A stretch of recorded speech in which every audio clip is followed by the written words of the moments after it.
ॾिसी रहिया आहियो सिंध ग्रीन न्यूज़। मां आहियां गुलज़ार अहमद चांडियो। ख़बरुनि जो सिलसिलो जारी आहे। हाणे ख़बरूं शामिल कंदासीं।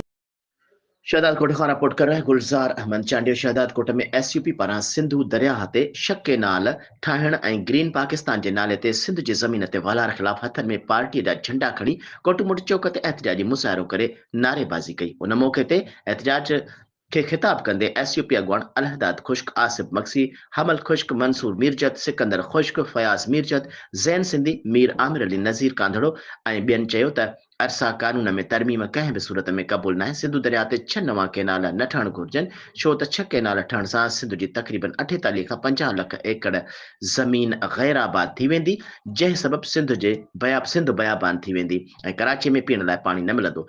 अवाम पीअण जे पाणी लाइ तरसंदो। सिंध जी डेल्टा मुकमल तौर तबाह थी वेंदी। अॻुवाणनि वधीक चयो त 6 केनाल ठहण सां कुझु मख़सूस कंपनियुनि खे फ़ाइदो पवंदो ऐं उन्हनि ग्रीन कंपनी जे नाले ते सिंध समेत ॿियनि सूबनि मां ज़मीनूं गिड़कायूं आहिनि। पहिरें फ़ैज़ में उन्हनि खे पंजाब जो रेगिस्तान आबाद करणो आहे। उन करे उहे सिंधु दरिया मां केनाल कढी रावी ऐं सतलुज जे वसीले पाणीअ ते कब्ज़ो करे रहिया आहिनि। हुननि चयो त पीपल्स पार्टी हर दौर में सिंध खे नुक़सान ॾेई वसीलनि जे फुलट करे वसीला पंजाब हवाले करे इक़्तिदार हासिल कयो आहे। हींअर बि PP सदर आसिफ अली ज़रदारी सिंधु दरिया मां केनाल कढण जी मंज़ूरी ॾिनी आहे।